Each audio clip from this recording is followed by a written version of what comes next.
নমস্কার বন্ধুরা, বিপাশাস ওয়ার্ল্ডের আরও একটি নতুন টিপসের ভিডিওতে তোমাদের সবাইকে স্বাগত আর অনেক অনেক ভালোবাসা জানিয়ে আজকে একটা নতুন ভিডিও শুরু করছি।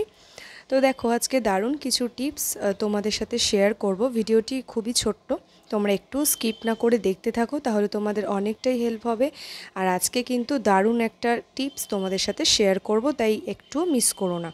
প্রথম টিপস দেখো বন্ধুরা, আমরা যখন সাজার জিনিসগুলো গুছিয়ে রাখি, আমাদের কসমেটিকের যত জিনিস রয়েছে, আলাদা বক্স থাকলে ঠিক আছে, কিন্তু যাদের জায়গা কম বা ধরো আলাদা বক্স নেই, তোমরা কিন্তু নিজেরাই একটা ছোট ছোট খোপ সমেত একটা বক্স কিন্তু রেডি করে নিতেই পারো। আমি একটা ছোট্ট কৌটো নিয়ে নিয়েছি, তোমাদের কাছে বড় যদি চৌকো কৌটো থাকে তাহলে খুবই ভালো হয়। তো আমি একটা কৌটো নিয়ে নিয়েছি আর অনেকগুলো রাবার ব্যান্ড নিয়ে নিয়েছি। এবারে দেখো, এই রাবার ব্যান্ডগুলো দিয়ে কি করব, আমি ছোট ছোট করে কয়েকটা খোপ তৈরি করে নেব। এই বক্সের সাইজ অনুযায়ী আমি ছোট ছোট খোপ করছি। বড় হলে রাবারের গার্ডার আরেকটু বাড়িয়ে আরও কয়েকটা কিন্তু তোমরা খোপ তৈরি করে নিতে পারো। তো দেখো, আমি রাবারের গার্ডারগুলো দিয়ে সমস্ত এই পাশে 3টে দেব, আর লম্বালম্বি 3টে, আবার এই পাশ থেকেও 3টে দেব। তাহলে কিন্তু 9টা মতো খোপ আমি পেয়ে যাচ্ছি। তো এই খোপগুলো দিয়ে তোমরা দারুণ কাজে লাগাতে পারো।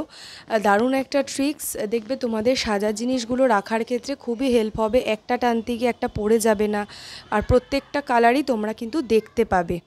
তো কসমেটিকের মধ্যে বিশেষ করে ধরো নেল পলিশ আর লিপস্টিক, এগুলোরই ভ্যারাইটি কালার থাকে। এবারে এই সমস্ত কালার কিন্তু দেখবে যেটার সাথে যেটা ম্যাচিং, সেটা কিন্তু আমরা সেই সময়ে ড্রেসের সাথে খুঁজে পাই না। তখন এটা ওটা ঘাটাঘাটি করে সমস্ত গোছানো জিনিস কিন্তু উল্টোপাল্টা হয়, এলোমেলো হয়, যেটা আমার ক্ষেত্রে তো খুব হয়। তাই যদি তোমাদের এরকমভাবে কোনো একটা সেপারেট এরকম খোপযুক্ত কোনো বাক্স না থাকে, তোমরা কিন্তু নিজেরাই বাড়িতে হোমমেড তৈরি করে নিতে পারো একটু বুদ্ধি খাটিয়ে। তো দেখো, গার্ডারগুলো দিয়ে আমি এবারে খোপ করে নিয়েছি। মোট 12টা মতো খোপ এখানে কিন্তু আমার তৈরি হয়েছে। এইবারে দেখো, সমস্ত লিপস্টিক নেল পলিশ কিন্তু এখানে অনায়াসেই খুব সুন্দর করে কিন্তু অর্গানাইজ করে রাখাই যায়। টিপসটা কেমন লাগলো বন্ধুরা? যদি ভালো লেগে থাকে অবশ্যই একটা কমেন্ট করে জানাবে, শেয়ার করবে, তোমরাও ট্রাই করবে। আর এরকমভাবে প্রয়োজনের সময় যেটা যখন দরকার সেটা কিন্তু হাতের কাছে পাওয়াই যাবে। তো শুধু এরকম নয়, এই যে বড় যে বাক্স, সেগুলোর মধ্যে যদি তোমরা এইভাবে গার্ডারগুলো লাগাতে পারো তাহলে কিন্তু অনেকটা বড় জায়গা হবে। সেই ক্ষেত্রে ধরো লিপস্টিকগুলো একসাথে, নেল পলিশগুলো একসাথে রাখতেই পারবে। চলে যাচ্ছি পরবর্তী টিপসে। আসলাম পরবর্তী একটি নতুন টিপসে। দেখো বন্ধুরা, আমরা যখন কোথাও বেড়াতে যাই তখন কিন্তু এরকম ব্যাগের মধ্যে আমাদের প্রয়োজনীয় অনেক জিনিসপত্র ক্যারি করতে হয়। তো এমন অসুবিধে হয়, ধরো বাচ্চার ওষুধ লিকুইড ফর্মে যেগুলো আছে, তাছাড়াও আমাদের যে সমস্ত কসমেটিকের জিনিস, এই সমস্ত জিনিস যখন আমরা নিয়ে যাই তখন হয়তো ঢাকনাটা অনেকটার হয় যে লুজ হয়ে গেছে, তার ফলে কিন্তু এখান থেকে পড়ে পড়ে জিনিসটাও নষ্ট হয়, আর ব্যাগের মধ্যে থাকা সমস্ত জিনিস কিন্তু নষ্ট হয়ে যায়, যেমন কাগজপত্র, মোবাইল।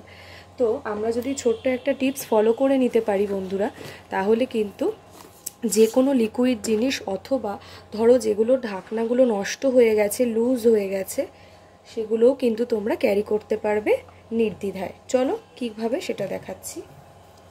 এই দেখো, মাস্কিং টেপ কম বেশি সবার বাড়িতেই আছে, আর এগুলোর দামও খুব একটা বেশি নয়। তো এই মাস্কিং টেপটা আমি কি করব, দেখো একটুখানি করে নিয়ে নেব।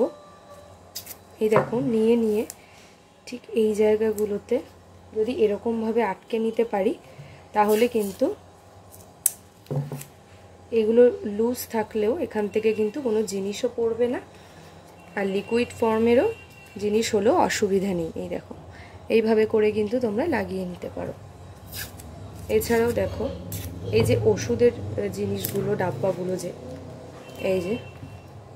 এই ওষুধ, লিকুইড যে কোনো জিনিস, অথবা যেগুলোর ঢাকনা নষ্ট হয়ে গেছে, সেগুলো কিন্তু এরকমভাবে তোমরা নিয়ে যেতে পারো। যতই জার্কিং হোক, যাই হোক, কোনো জিনিসই কিন্তু ব্যাগের মধ্যে পড়ে যাবে না। হলো না বন্ধুরা দারুণ একটা ট্রিক্স? এই ট্রিক্সটি তোমরা ফলো করো, দেখবে অনেকটা হেল্প পাবে, তোমাদের খুব সুবিধে হবে ক্যারি করতে। ভালো লাগলে লাইক করো আর কমেন্টে জানিও। চলো, এই দেখো, ব্যাগে নিয়ে নিলেও কিন্তু কোনোই সমস্যা নেই। টিপসটি ভালো লাগলে লাইক করবে। চলে যাচ্ছি পরবর্তী একটি নতুন টিপসে। 3 নাম্বার টিপস, সব থেকে গুরুত্বপূর্ণ একটা টিপস। দেখো বন্ধুরা, এই কাজটা আমি আগেই করেছিলাম, তো করার পর আমার ভিডিওটার কথা মনে পড়েছে যে তোমাদের সাথে শেয়ার করলে তোমাদের অনেকেরই হেল্প হবে। দেখবে এই যে নারকেল কোড়ানো কিন্তু একটা ঝক্কি ঝামেলার কাজ। নাড়ু করা বা যে কোনো রান্নায় কিন্তু আমরা নারকেল দিয়ে থাকি। তো এরকম রেডি করে যদি আমরা ফ্রিজে স্টোর করতে পারি তাহলে যে কোনো রান্নায় কিন্তু আমরা নারকেলটা ব্যবহার করতে পারবো। অনেক সময় নারকেলটা কোড়ানো থাকে না বলে আমরা কিন্তু রান্নায় সেটা ব্যবহার করতে পারি না। দেখবে নারকেলগুলোকে দেখো আমি প্রথমে ছোট ছোট টুকরো করে নিয়েছি। নারকেলটা ফাটিয়ে তার মধ্যে একটা যে থাকে একটা সাইডে এরকম চাকু দিয়ে ছোট ছোট করে কেটে আমরা কিন্তু নারকেলগুলোকে বের করে নিয়েছি। এইবারে দেখো কি করেছি, মিক্সির মধ্যে দেবে। হ্যাঁ বন্ধুরা, কোড়ানিতে আর তোমাদের কোড়াতে হবে না, এটাতে কিন্তু নাড়ুও খুব সুন্দর হবে। যে কোনো পুর হিসেবে রান্নায় ব্যবহার করবে সেটাও ভালো হবে। সব কিছুই কিন্তু ভালো হবে। একেবারে হাতে কোড়ানো যেরকম হয় ঠিক সেরকমই নারকেলটা হবে। আমি এখানে দেখো জাস্ট একবার নারকেলটা কুড়িয়েছি, মানে মিক্সিতে একবার পেস্ট করেছিলাম। এটা কিন্তু সেই সময়কার পজিশান তোমাদেরকে আমি দেখাচ্ছি। একবার ঘোরানোতে এরকম হয়েছে, টুকরো টুকরো দেখো আছে। এই দেখো খুব সুন্দর করে তোমরা এটার থেকে নারকেলের দুধও বের করতে পারবে, মানে সমস্ত কিছু একই রকম। কিন্তু মিক্সিতে এরকম জাস্ট একটা রাউন্ড যদি ঘোরাতে পারো তাহলে কিন্তু তোমাদের নারকেল মিহি হয়ে কোড়ানোর মতনই হয়ে যাবে। তো এটা কিন্তু একটা দারুণ ট্রিক্স বন্ধুরা, এরকম সময়ও নষ্ট হবে না। আর যারা নতুন শুরু করছো তাদের জন্যও কিন্তু খুবই হেল্প হবে এই মিক্সিতে নারকেল কোড়ানো। আর ফার্স্টে এক রাউন্ড দেওয়ার পর আমার মনে পড়েছে ভিডিওটার কথা, না হলে প্রথম থেকেই কিন্তু বন্ধুরা দেখাতে পারতাম। সেই কারণে দেখো এটা একবার, এরপরে মিক্সিটা আমি পেস্ট করে একেবারে ফাইনাল তোমাদেরকে দেখাচ্ছি যে কতটা সুন্দর হয়েছে। তো তোমরাও কিন্তু এইভাবে বাড়িতে নারকেল কুড়িয়ে নিতে পারো, কোনো হাত কোড়ানি ছাড়াই, যে কোনো মেশিনের কোড়ানো ছাড়া, মাত্র 5 মিনিটে। জাস্ট নারকেলটা এরকম টুকরো করতেই যা সময়, কোড়াতে কিন্তু 1 সেকেন্ডও লাগবে না। বন্ধুরা, আজকের টিপসগুলো ভালো লাগলে অবশ্যই আমাকে কমেন্ট করে জানিও, অনেক অনেক শেয়ার করো। বিপাশাস ওয়ার্ল্ডকে সাবস্ক্রাইব করে পাশে থেকেও ভালো লাগলে। যারা এতক্ষণ পর্যন্ত ভিডিওটি দেখছো তাদেরকে অনেক ধন্যবাদ। চলো আজকের মতো